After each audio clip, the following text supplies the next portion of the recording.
Hechos capítulo 17. Hechos 17. Vamos a ir a los primeros 9 versículos. La palabra del Señor dice de la siguiente manera. Pasando por Anfípolis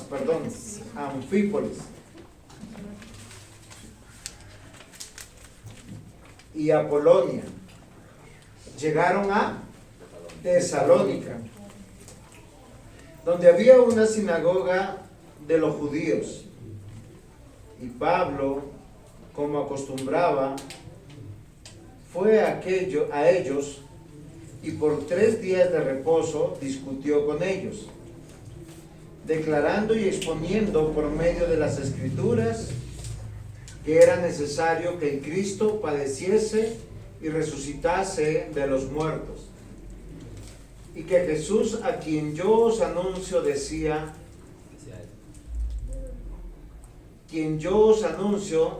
él, es el Cristo. Y algunos de ellos creyeron y se juntaron con Pablo y con Silas. Y de los griegos piadosos, gran número, y mujeres nobles, no pocas. Entonces los judíos que no creían, teniendo celos, tomaron consigo algunos ociosos, hombres malos, y juntando una turba alborotaron la ciudad y asaltaron la casa de Jasón. Procuraban sacarlos al pueblo, pero no hallándolos, trajeron a Jasón y a algunos hermanos ante las autoridades de la ciudad, gritando: estos que trastornan el mundo entero también han venido acá, a los cuales son Jasón, han recibido todos estos, contravienen los decretos de César, diciendo que hay otro rey, Jesús. Y alborotaron al pueblo y a las autoridades de la ciudad, oyendo estas cosas. Pero obtenida fianza de Jasón y de los demás, los soltaron. Una de las cosas que marca nuestra vida, yo quiero que ustedes reflexionen en esto, es dónde nacemos. Porque donde nacemos nos da algunas particularidades, unas identidades que nosotros llamamos culturales. Fácilmente uno escucha a una mujer santanderiana y no dice: esta señora no me está hablando, me está regañando. Fácilmente uno reconoce a una mujer que ha nacido en la ciudad de Medellín por la dulzura de su forma de hablar. Son una de las cosas que nos marcan mucho.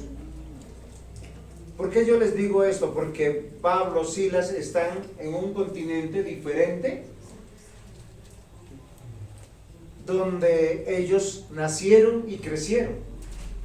Solo quisiera que se imaginasen, porque ellos llegaron primero. ¿Saben a qué ciudad en Hechos 16 llegaron? Durante 4 domingos hemos hablado de Hechos 16. ¿Qué ciudad llegaron ellos? Filipos, muy bien. ¿Sí? A Filipos.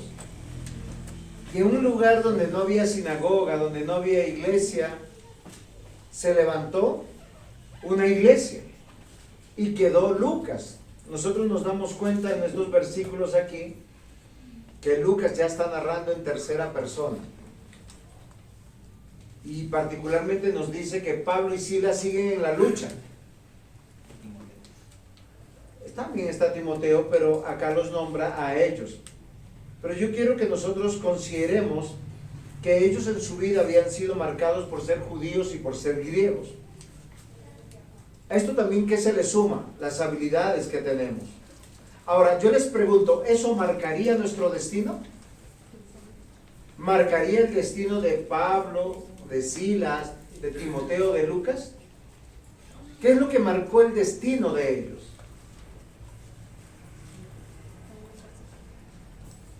La misión que está encomendada. Ok, ese propósito más grande que va a trascender. Porque nosotros a veces hemos olvidado que el propósito de nuestra vida no son nuestras profesiones, no es nuestra identidad cultural. Yo he visto cristianos que se pelean porque, no, yo soy de Santander, no, yo soy costeño, tú eres boyacense, como si fuera algo malo. Ya hay colombianos que les dicen a ciertos colombianos, no, tú eres pastuso. ¿Y para qué se lo dicen? Para ofenderlos. Pero les voy a dar una noticia. Los mejores presidentes que ha tenido Colombia han sido de Pasto. Grandes políticos han nacido de Pasto. Grandes empresarios son de Pasto.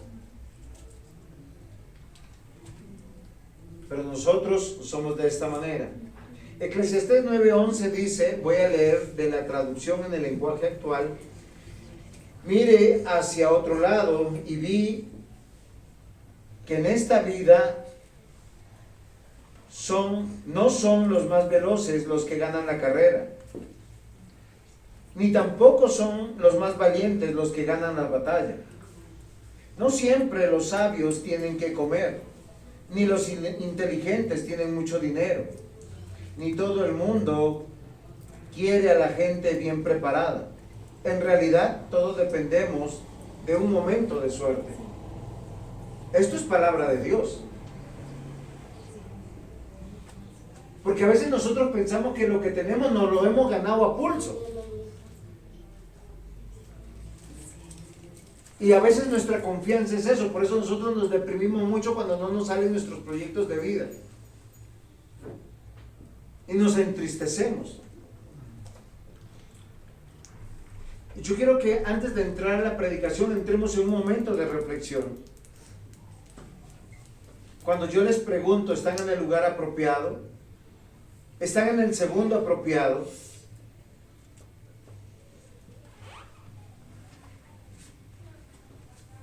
¿Y para qué? ¿Qué es lo que están procurando ustedes en su vida?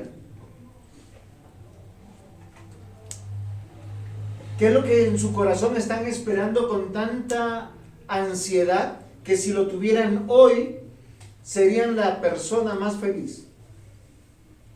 Los que ya han vivido un poco es los enamorados que esperan el día de casarse.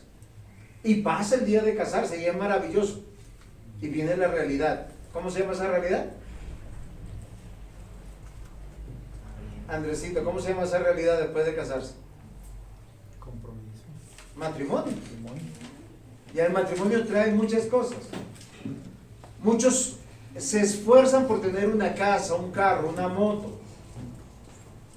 Y cuando lo tienen, viene otra realidad. El cuidado, la responsabilidad de tenerlo. Muchos estudiantes que están aquí anhelando proyectos académicos. Llega el título. Es el día de la titulación y es un día maravilloso. Y uno dice, mira lo que has logrado. Sigan reflexionando conmigo. ¿Por qué hacemos lo que hacemos? Colosenses 4:5 dice, usen su inteligencia para tratar como se deben a los que no confían en Cristo. Aprovechen bien cada oportunidad que tengan. Estoy leyendo de la traducción del lenguaje actual. Esta traducción me ayuda a que use una palabra que nosotros a veces la hemos entendido como suerte, y es oportunidad. Y todos estamos esperando un momento de oportunidad, pero solo que nosotros hemos puesto el fin de esa oportunidad, nuestro bienestar,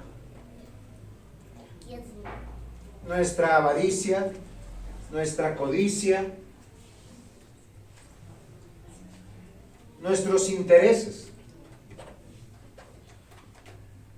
Y muy pocas personas le han dado una perspectiva correcta a la vida.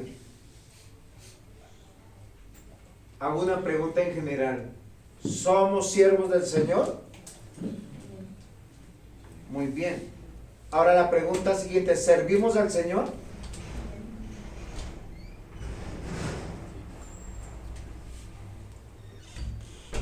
Queridos hermanos, no hay nada que se escape a la providencia, a la soberanía de Dios. No hay circunstancia alguna terrenal o espiritual que nos vaya a separar del propósito, del amor de Dios cuando somos cristianos. Hoy estamos viendo 3 hombres que continúan el viaje. ¿Quiénes son? Pablo, Silas y Timoteo. Lucas se quedó en Filipos como pastor temporal hasta formar pastores, diáconos, miembros de una iglesia. Y nosotros los creyentes, queridos hermanos, yo les quiero decir algo, no fabricamos oportunidades, tampoco es el destino. ¿Saben quién nos la da? Nuestro Dios, donde nos ha puesto, o sea, donde vivimos, donde estudiamos, donde nos congregamos. Aun si fuéramos de viaje o de paseo o de trabajo, donde estamos. ¿Y esa oportunidad para qué es? Colosenses 4:5, repito, usen su inteligencia para tratar como se debe a los que no confían en Cristo. ¿Quiénes son esos? Tantos, ¿quiénes son los que no confían en Cristo? Los impíos, los no creyentes, las personas que no están en Cristo. ¿Cuántos nosotros conocemos que no confían en Cristo? Porque el que confía en Cristo le cree a Cristo, es el Señor de su vida, su Salvador, es su Dios.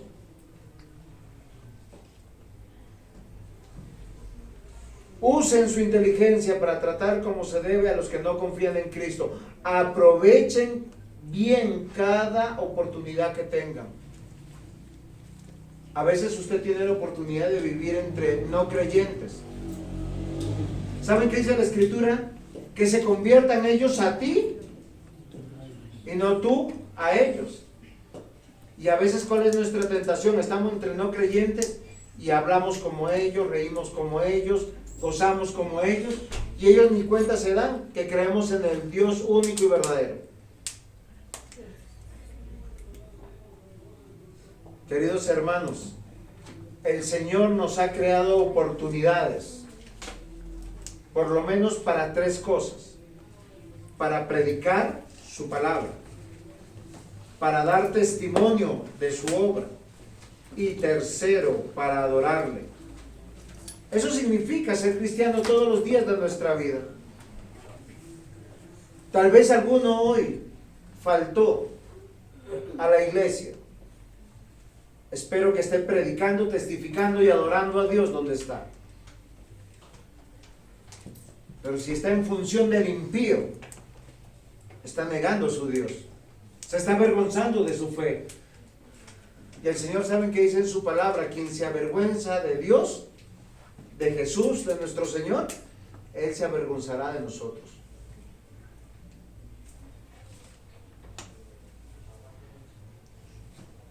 El título de la predicación es Creando Oportunidades.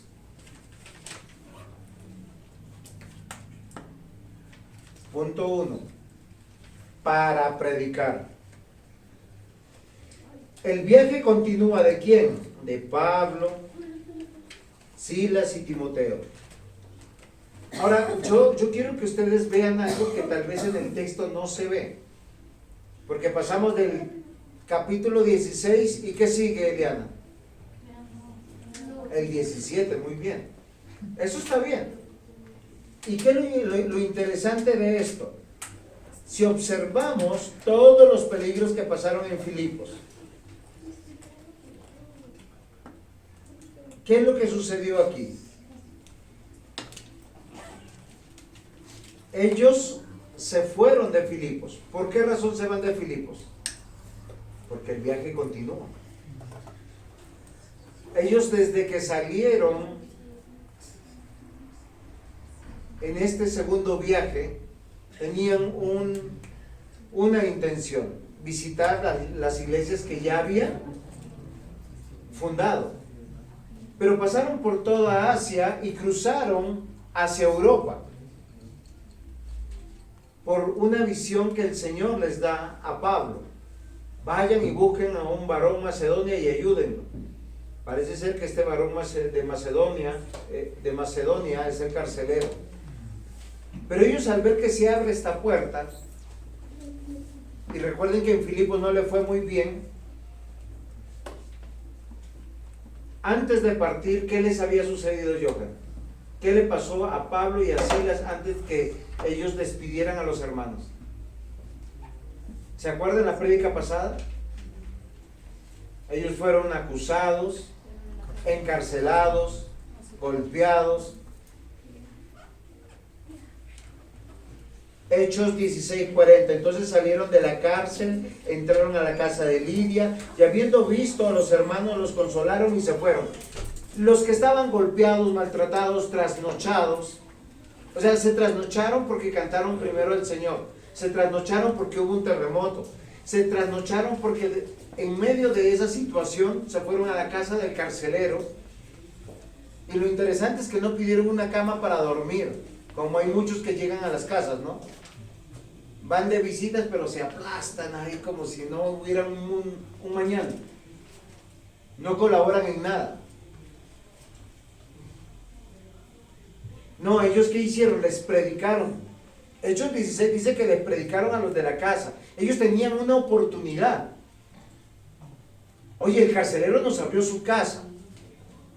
¿Para qué los había llevado? Porque como él les dio el testimonio de que nadie se había ido de la cárcel, les dijeron, creen en Cristo para que sean salvos tú y los de tu casa. Los llevó y dice la Escritura que les curó las heridas y que les dio de comer. ¿Y ellos qué aprovecharon en ese tiempo? Ah, yo pensé que habían comido. Exacto. Es que solamente una persona puede hablar de lo que conoce, de lo que cambió su vida. Si Dios te ha cambiado tu vida, el remedio para que cambie la vida de cualquier ser humano es el Evangelio de Jesucristo. Ellos no descansaron, ellos no estaban cansados, ellos venían de un viaje larguísimo. Los viajes en esa época no es como usted cuando viaja acá, o en bus, o en Transmilenio, o en pick-up, o yo no sé, o viene en su carro. No, ellos iban o a pie, o a caballo, o en camello. Ellos no estaban diciendo, ay, mire, llevo tanto tiempo trabajando, quiero vacaciones. El primer viaje por lo menos les tomó 3 años. Ya están en un segundo viaje. ¿Se sienten cansados? No, acá no nos muestran eso. Queridos hermanos, Hechos 17, versículos 1 y 2 lo voy a leer, pero en la versión de la traducción en el lenguaje actual. Pablo y Silas continuaron su viaje. Pasaron por las ciudades de Anfípolis y Apolonia y llegaron a la ciudad de Tesalónica, donde había una sinagoga de los judíos como de costumbre. Pablo fue a la sinagoga durante 3 sábados seguidos, habló con los judíos en ese lugar y les leía la Biblia. ¿Qué les leía Pablo? ¿Cuál Biblia? El Antiguo Testamento. El Antiguo Testamento. No había más en ese momento. O sea, ¿qué tenía que hacer Pablo? No, miren, yo les explico la Biblia con el Nuevo Testamento y con el Antiguo Testamento. Pero Pablo, miren, y Silas están haciendo algo muy loable. Ellos llegan a Tesalónica y ven una sinagoga. ¿Por qué a ellos los dejan entrar a la sinagoga? ¿Que son qué? Judíos. Ah, ya, muy bien. Es que yo había escuchado diferente. Ellos eran de Israel, de lo que hoy se conoce tierra de Palestina. ¿Ustedes saben lo que significa tierra de Palestina? El nombre Palestina. Ese nombre se puso como en el 2.º siglo después de Cristo con un solo propósito: erradicar y desaparecer el nombre del pueblo de Dios. Aunque ustedes no lo crean, el nombre de Palestina es un nombre blasfemo. Es tierra de filisteos. ¿Quiénes fueron los mayores enemigos del pueblo de Dios en el Antiguo Testamento? Los filisteos. De hecho, el plan para destruir al pueblo de Dios es cazar a los hombres de Dios con filisteas. Yo por eso molesto mucho con eso. Es que todos los filisteos, jebeos, jebuseos, eteos, todos esos feos son no cristianos y enemigos del pueblo de Dios.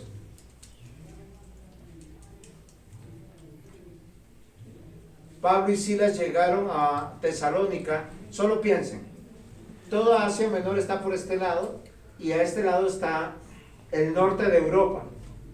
Ellos cruzaron allá, llegaron a Filipos y se fueron mucho más al sur. Bajaron más, pasaron 2 ciudades y una tercera ciudad, llegaron a Tesalónica. Solo piensen, ellos que buscaron un hotel para descansar, una familia que los recibiera. Hermano, hermana, venimos, miren, creo que hay unos 48 kilómetros entre ciudad y ciudad a caballo. ¿Cómo llegarían con ese cuerpecito? Bueno, diría, estoy cansado, estoy con sueño. No, llegaron a predicar. Llegaron a predicar. Estos hombres de Dios están comprometidos con Dios a vivir y hacer la obra de Dios en medio de las oportunidades que Dios le está dando para salvar vidas. Pero lamentablemente hoy los hermanitos de la iglesia, desde los más chiquitos a los más grandes, cuando se juntan con los no cristianos, es solamente a pasar el tiempo. Y no estoy juzgando que pasen el tiempo, ya sea jugando, visitando, comiendo, haciendo algo. Pero ¿por qué no les predican? Dios les creó una oportunidad para llevar el evangelio. A veces dicen, es que esa iglesia está tan pequeñita. No, es que como somos bíblicos y somos reformados, estamos condenados a ser pequeñitos. No, eso es mentira. Porque el que transforma es Dios por medio de su palabra. Ustedes vienen acá a la iglesia y cantamos con la palabra, oramos con la palabra, celebramos con la palabra, predicamos con la palabra, y la Biblia hace una promesa. La fe viene por el oír por la palabra de Dios. Queridos hermanos, ¿ustedes han olvidado el encargo de nuestro Señor Jesús? Aquel que murió por ustedes. Yo si quieren se los recuerdo. Mateo 28, 19 al 20. ¿Tiene ahí su Biblia? Porque si usted ha conocido al Salvador, aquel que no ha derramado su ira por sus justos pecados sobre su vida y le ha perdonado. Mateo 28, 19 al 20 dice: por tanto, id y haced discípulos a todas las naciones, bautizándolos en nombre del Padre, del Hijo y del Espíritu Santo, enseñándoles que guarden todas las cosas que os he mandado. He aquí, yo estoy con vosotros todos los días hasta el fin del mundo. Dios es el que crea las oportunidades, sacó a los creyentes para un lugar, para ser cristianos, para salvar vidas. Acá dice, vayan y hagan discípulos. Pero muchos de nosotros vamos y nos hacemos discípulos del diablo. Y nos comportamos como la gente del mundo. Y nos reímos de las cosas del mundo. ¿Saben por qué? Porque el evangelio incomoda. ¿Saben qué dice la Escritura? Que el evangelio transforma, trastorna.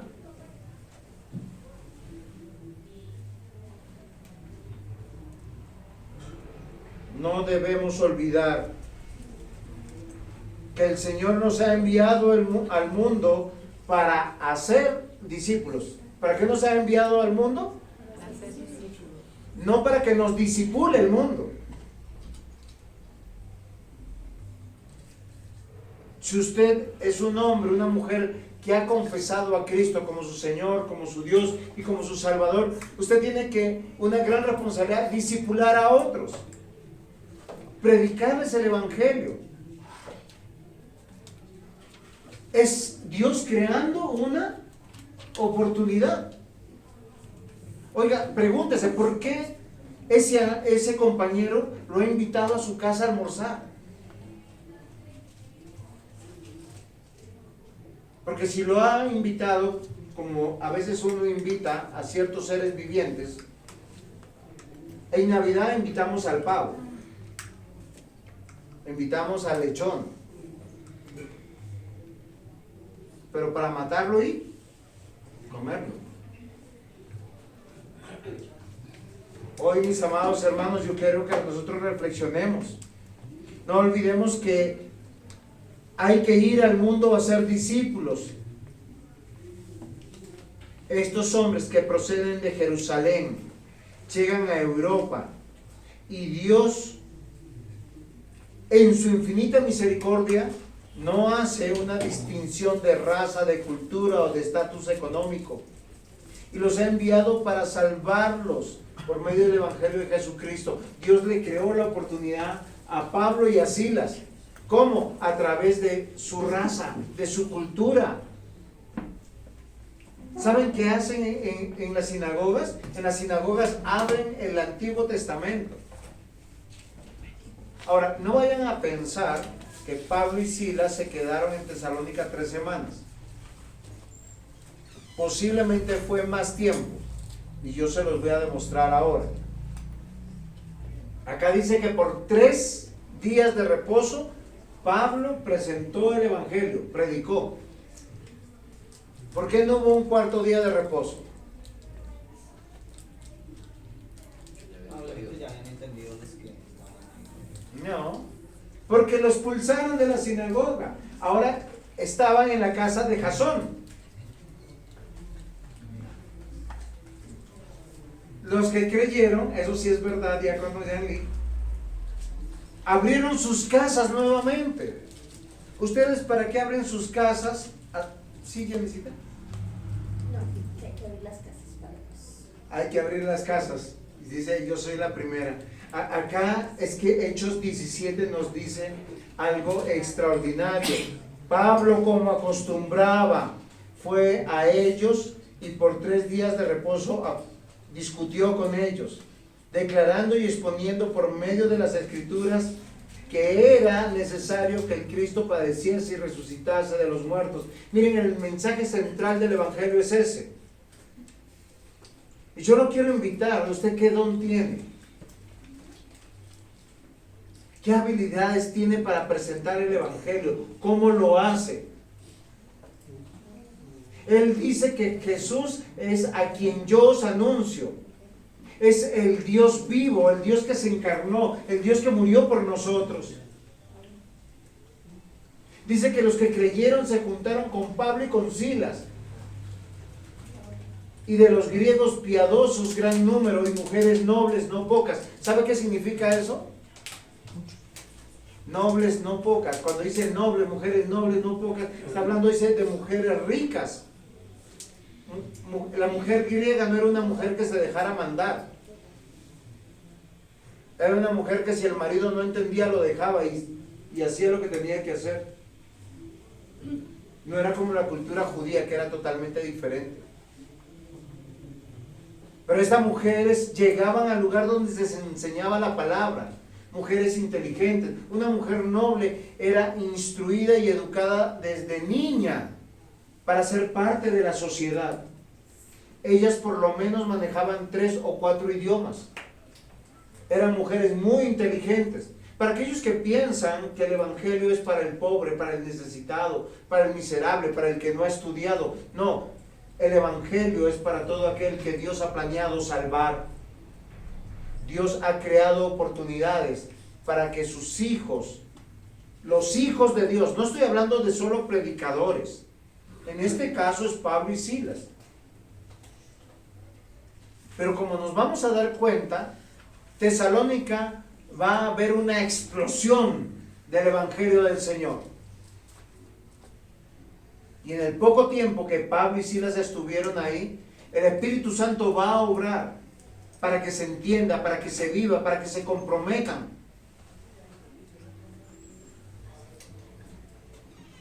En la sinagoga asistían estas personas. Hicieron una obra. Vamos a ir, si quieren, a Primera de Tesalonicenses, capítulo 1. Ahora, yo pregunto, ¿en qué ciudad se encuentran? En Tesalónica. En Tesalónica. Y la iglesia de Tesalónica, ¿a quiénes va a reunir? A los tesalonicenses. Cuando Pablo escribe la primera carta a Tesalónica, es el fruto de este viaje. Y yo quiero que ustedes vean cómo la palabra predicada, no como lo que hoy en día hay, que se llaman iglesias, pero son centros de entretenimiento, donde ni siquiera en muchos casos se lee la palabra. Se cuentan historias, se cuentan chistes, se hacen dramas.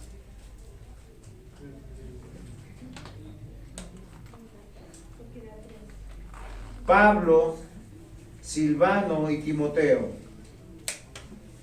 a la iglesia de los tesalonicenses, en Dios Padre y en el Señor Jesucristo. Gracia y paz sean a vosotros, de Dios nuestro Padre y del Señor Jesucristo.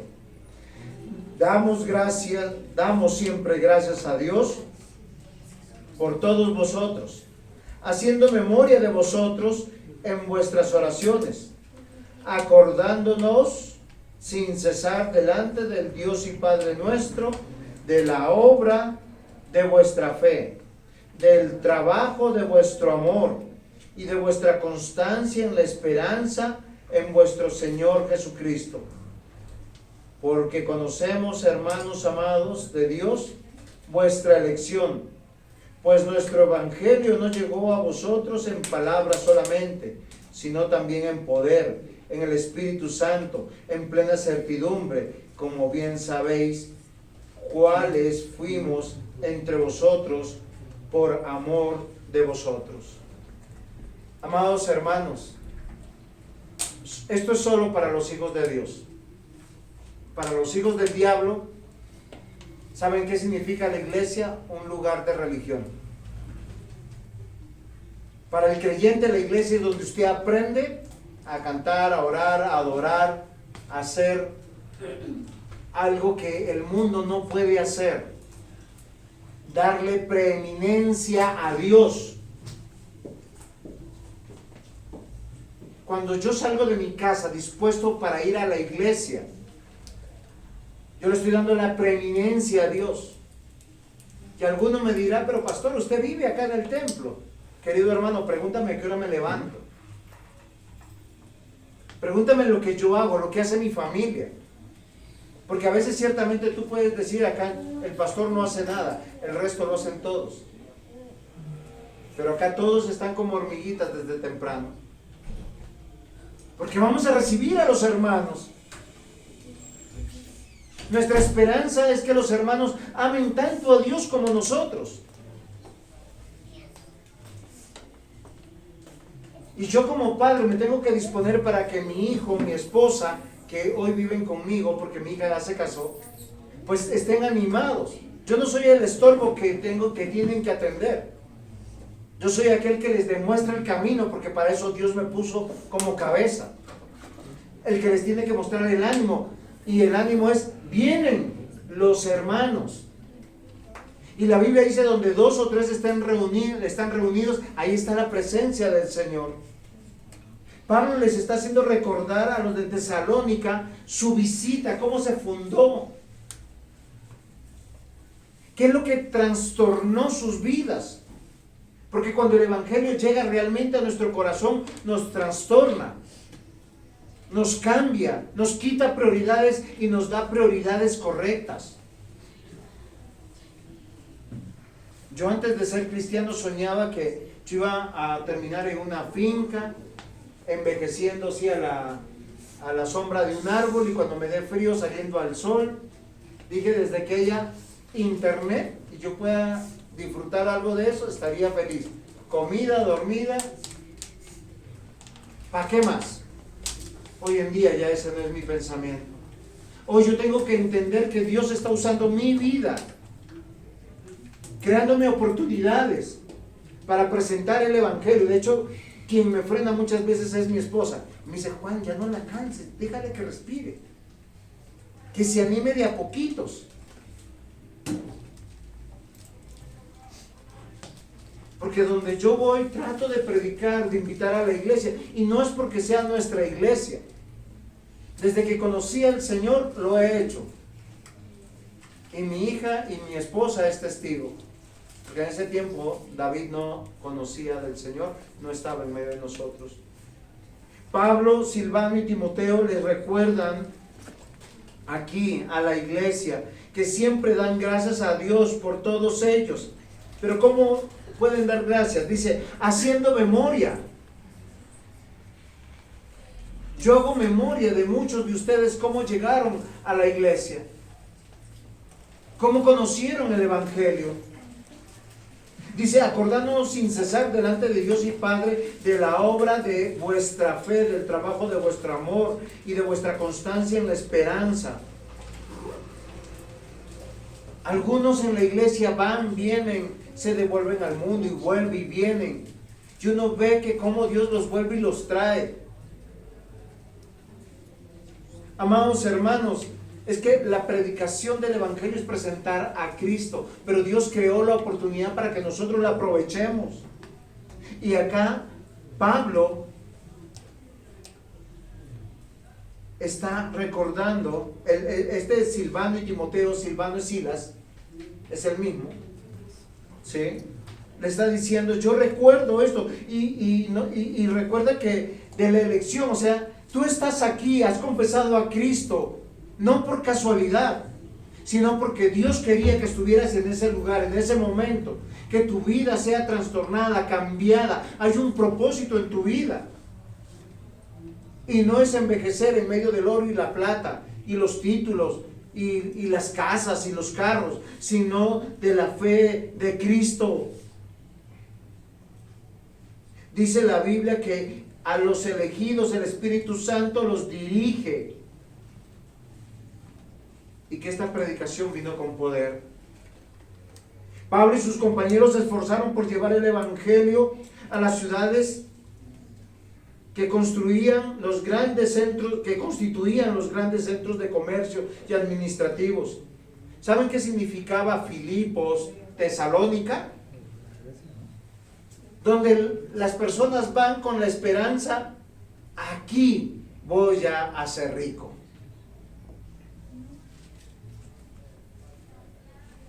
¿A cuántas personas que vienen del campo llegan a la ciudad de Bogotá? Pensando que, claro, cuando el que está en Bogotá se va para su pueblo y se gasta toda la quincena en un día. Y el que está allá en el pueblo dice, oiga, ¿cómo le va de bien? Y el otro se devuelve hasta prestando. Es una realidad de nuestros países latinos, no solamente en Colombia. En Perú, en Bolivia, las personas son así, les gusta aparentar que les va muy bien. Las grandes ciudades como Tesalónica y Filipos son ciudades que estaban en abundancia. Y donde abunda el dinero, ¿saben qué abunda? El pecado, la inmoralidad. Alguno pensará así, no, pastor, si yo soy rico, seguro que yo le dono un lugarcito para la iglesia y construimos una iglesia. Pero yo les aseguro que muchos de nosotros, si tenemos esa fortuna, lo más probable es que construimos la iglesia y nosotros nos vamos de la iglesia. Si acaso construyen la iglesia. Pero Dios ha construido, ha creado una oportunidad para que se pueda fundar una iglesia. Y estos hombres están salvando personas. Dios había decretado tener una iglesia y solo Él lo sabía. y guió a nuestros viajeros y trajo a sus invitados y abrió la puerta de Jasón, la casa de Jasón, con un solo motivo: dar testimonio. Ese es el segundo punto, para dar testimonio, creando oportunidades para dar testimonio. Primero para predicar, el segundo para dar testimonio. Sigo leyendo Hechos 17 del versículo 4 en adelante, y algunos de ellos creyeron y se juntaron con Pablo, con Silas, y de los griegos piadosos gran número, y mujeres nobles no pocas. Entonces los judíos que no creían, teniendo celos, tomaron consigo algunos ociosos, hombres malos, y juntando una turba, alborotaron la ciudad. Yo les voy a decir una cosa: hay personas que llegan a la iglesia simplemente para escuchar, para alimentar su maldad y para luego sacar su veneno a la espalda de la iglesia, para hablar mal de ellos. Y hemos tenido algunos y muy cercanos. ¿Cuál es la idea de ellos? Destruir, matar, perseguir, tal como hace su padre el diablo. Acá dice: tomando consigo a algunos ociosos, hombres malos, y juntando una turba, alborotaron la ciudad, y asaltando la casa de Jasón, procuraban sacarlos al pueblo. Pero no hallándolos, trajeron a Jasón y algunos hermanos ante las autoridades de la ciudad, gritando: estos que trastornan el mundo entero también han venido acá.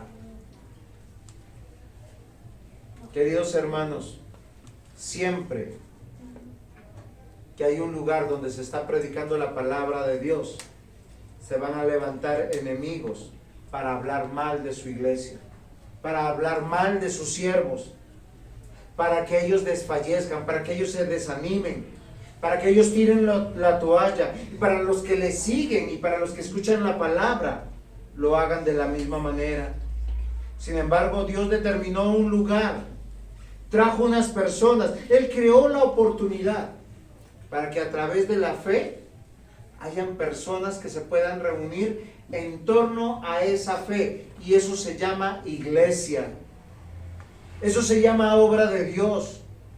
Eso se llama la comunidad de los salvos, de los regenerados. Aquellos que escuchan con gozo.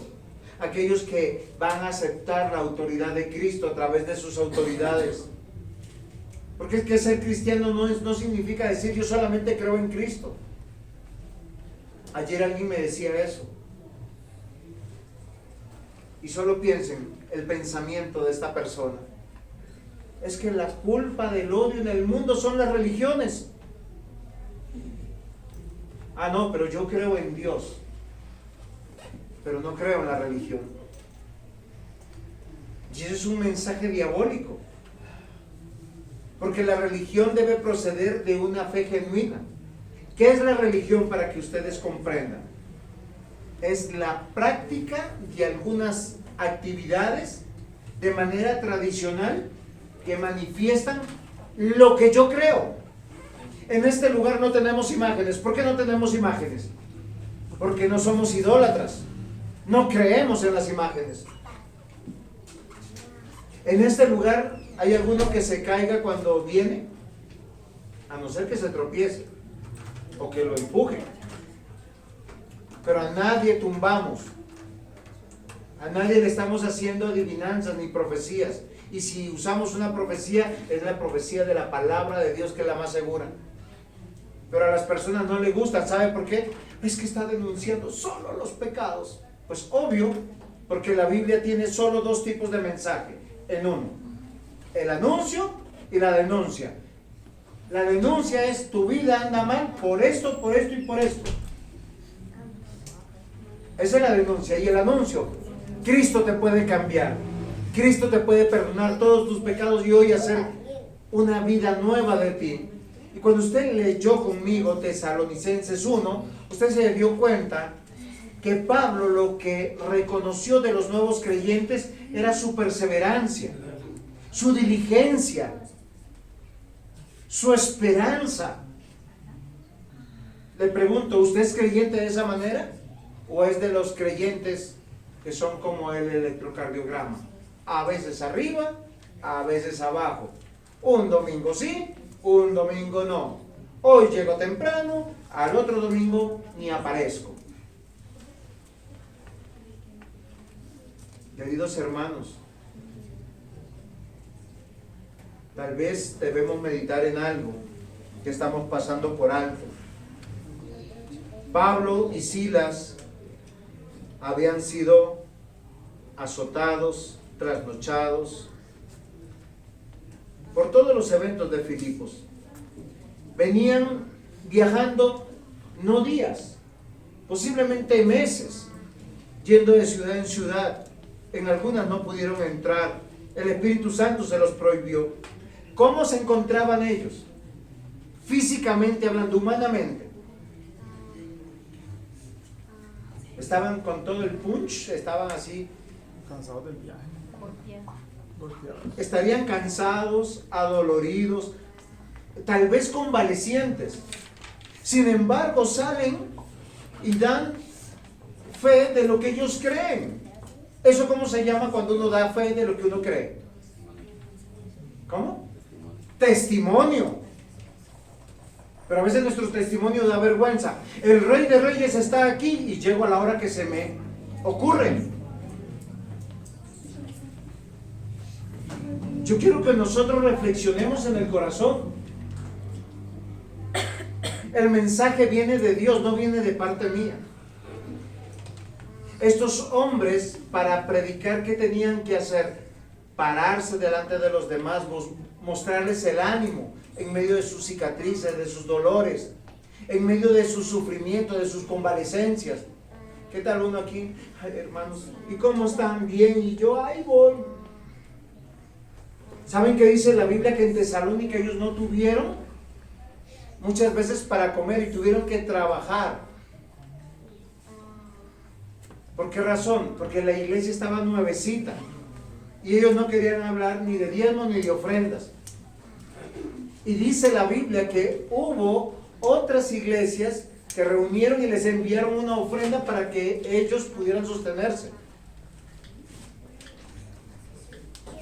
Queridos hermanos, es que ser creyente va más allá de una confesión positiva.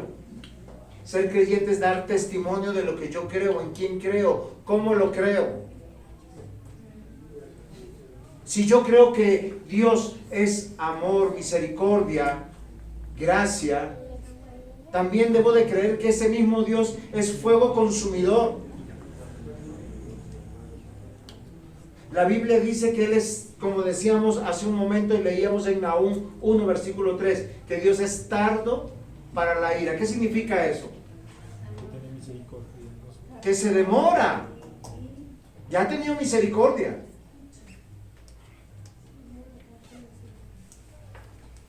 Yo hoy puedo tomar malas decisiones económicas, perder la casa. No voy a perder mi salvación, pero las consecuencias de mis malas decisiones vendrán. Las consecuencias van a ser de dolor, de tristeza. Amados hermanos, Dios nos está amando en medio de la vida de hombres que testifican la salvación y comunican la salvación. ¿Saben qué significa tener iglesia? Tener un pastor que predica. Los pastores fueron, ayer me preguntaba un hermano, ¿y a qué se dedica realmente el pastor? Y solo dos cosas debe de hacer por lo general. Y es predicar la palabra y ministrar los sacramentos. Ese es su deber. La Biblia, el único versículo que dice por la razón que él recibe un salario es por su predicación. Dice, ténganlos por dignos de doble honor. El deber de un pastor es escudriñar, leer. Ese es el testimonio de él como cristiano. Cuando se para acá al frente debe estar tan seguro que es lo que dice la palabra de Dios. Porque es lo que les va a servir a ustedes. No es ser carismático, no es que les caiga bien, no es que sea un hombre como camina suavecito, habla suavecito. Cada pastor es tan diferente. pero debe dar testimonio de la obra de Dios en su vida. Primera de Tesalonicenses 4, capítulo 1, versículos 4 y 5. Vamos a repetir de la traducción del lenguaje actual. Hermanos, Dios los ama y nosotros sabemos que Él los ha elegido para que sean parte de su pueblo. Cuando les anunciábamos la buena noticia, no lo hicimos solo con palabras. Al contrario, cuando estuvimos entre ustedes dejamos bien claro que tenemos el poder de Dios y que el Espíritu Santo actuó por medio de nosotros para el bien de ustedes. ¿Cuál fue el testimonio de Pablo y de Silas? Porque una cosa es el testimonio, otra cosa es la predicación. En la Biblia hay personas que predicaron y no fueron cristianos. Dios mismo asegura que si es necesario las piedras van a hablar. Y en la Biblia hasta un burro habló al profeta, ¿se acuerdan? Que al burro le dice, ¿por qué me golpeas? Dios está diciendo que no vayas a esa ciudad y yo no te quiero llevar y tú dele que me des palo. Y hay gente que es como el caballo, como el mulo, como dice el Salmo 32. No entiende. Y quiere irse al abismo del mundo. ¿Y Dios qué hace? Le pone, dice el cabestro.